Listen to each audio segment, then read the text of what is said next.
देखो ये क्वेश्चन थोड़ा सा ट्रिकी क्वेश्चन है, लेकिन डिफ़िकल्ट बिल्कुल भी नहीं है, सिर्फ इसको समझने की ज़रूरत है। ये क्वेश्चन क्या कहता है, द परपेंडिकुलर फ्रॉम ए, तो परपेंडिकुलर ए से एक परपेंडिकुलर ड्रॉ किया कहाँ, ऑन साइड बी सी, तो बी सी के ऊपर परपेंडिकुलर आ गया, of a triangle A B C intersects B C at D, तो ये परपेंडिकुलर डी पॉइंट पे इंटरसेक्ट कर रहा है, तो ये एंगल 90 डिग्री, तो इधर भी एंगल 90 डिग्री का हो गया, तो यानी कि ये राइट एंगल ट्रायंगल हो गई और ये भी राइट एंगल ट्रायंगल हो गई, ठीक है। Such that D B is equal to 3 times C D, तो डी बी जो है वो सी डी का 3 टाइम्स है, ठीक है। तो ये अगर 1 है तो ये 3 हो जाएगा, ठीक है। Prove that 2 times A B square, तो ये रहा A B is equal to 2 times A C square, तो ये रहा A C plus B C square और ये रहा बी सी। तो जितने भी ये ब्लैक वाली लाइंस हैं सिर्फ ये ही हमें रिजल्ट में चाहिए।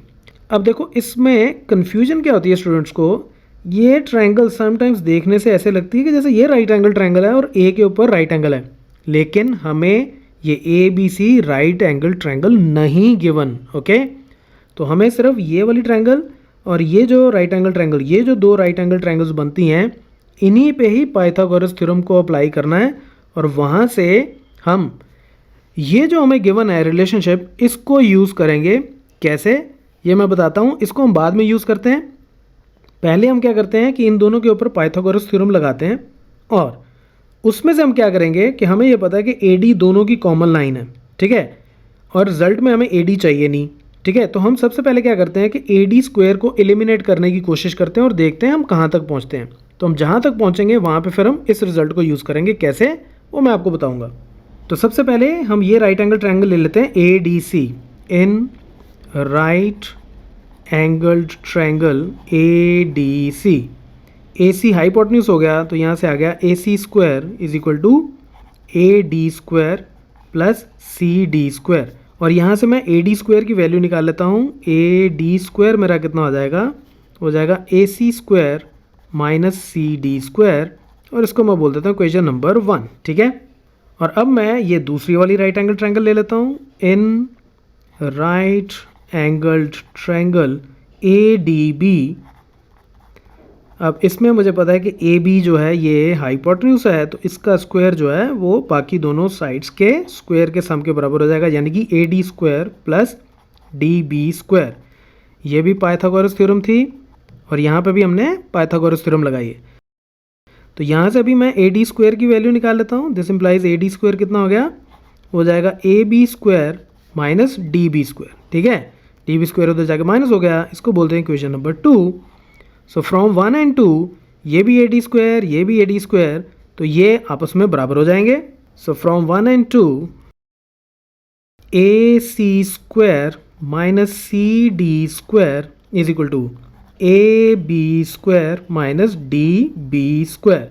तो ये और ये इन दोनों को मैंने इक्वल लिख दिया। और अगर आप ध्यान से देखो तो अब इन दोनों इक्वेशंस को यूज़ करके हमने ए डी स्क्वायर को एलिमिनेट कर दिया, राइट।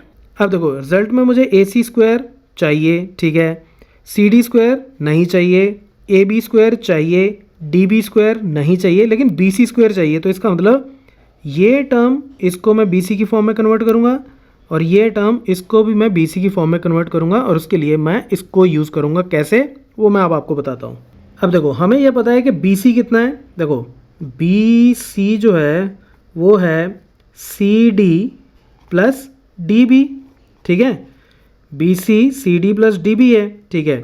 तो यानी कि इसको मैं लिख सकता हूँ C D plus D B, मुझे पता है 3 टाइम्स सी डी है, तो इसको मैं 3 टाइम्स सी डी लिख देता हूँ। तो यानी कि ये हो गया 4 टाइम्स सी डी। तो यहाँ से सी डी कितना आ गया, 4 उधर जाके डिवाइड हो जाएगा, तो ये हो जाएगा बी सी डिवाइडेड बाय 4। तो सी डी को तो मैंने बी सी की फॉर्म में निकाल लिया।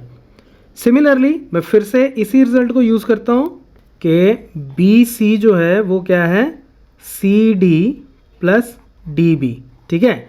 और अब मैं क्या करता हूँ कि मैं अब डी बी अगर 3 टाइम्स सी डी है, तो इसका मतलब सी डी जो है वो क्या हो जाएगा, डी बी डिवाइडेड बाय 3, ठीक है। तो अब सी डी की जगह मैं इसको लिख सकता हूँ कि ये है D B divided by 3 plus D B. तो ये कितना हो जाएगा मेरे पास, 4/3 डी बी, ठीक है। इसको सॉल्व करोगे इतना आ जाएगा। तो यहाँ से अब मैं डी बी निकाल लेता हूँ in terms of B C. तो 3 उधर चला गया ऊपर, तो 3 times B C divided by 4, तो ये डी बी आ गया in terms of B C, C D in terms of B C. तो अब सी डी की ये वैल्यू, डी बी की ये वैल्यू मैं यहाँ डाल देता हूँ, तो ये इक्वेशन मेरी क्या बन जाएगी, इसको बोल देते हैं equation number 3। So this implies equation 3 ये क्या बन जाएगी, ए C square minus C D की जगह अब मैं डालूंगा बी सी बाय 4, तो ये हो जाएगा B C square divided by 16। ठीक है, स्क्वायर करना था तो इसका स्क्वायर कर दिया, बी सी स्क्वायर बाय 16 हो गया, is equal to A B square minus D B की जगह मुझे क्या डालना है अब, 3 बी सी बाय 4, तो इसका स्क्वायर करूँगा तो ये हो जाएगा 9 B C square divided by 16। ठीक है, अब रिजल्ट में हमें क्या चाहिए, जिस तरफ ए सी है उसी तरफ बी सी होना चाहिए, तो ए सी वाली साइड पे बी सी वाली टर्म्स ले आओ, तो ये हो जाएगा A C square minus B C square by 16, ये plus 9 B C square by 16 is equal to A B square. तो यहाँ से आ गया ए सी स्क्वायर और ये कितना आ जाएगा, ये हो जाएगा मेरे पास plus B C square by 2। इसको सॉल्व करोगे, इन दोनों टर्म्स को सॉल्व करोगे तो ये बी सी स्क्वायर बाय 2 आ जाएगा is equal to A B square. And that's it, यही हमें प्रूव करना था। अब इसको मैं लिख सकता हूँ 2 times A C square plus B C square divided by 2 is equal to A B square, और उसके बाद 2 उधर चला गया, तो this means 2 times A C square plus B C square is equal to 2 times A B square.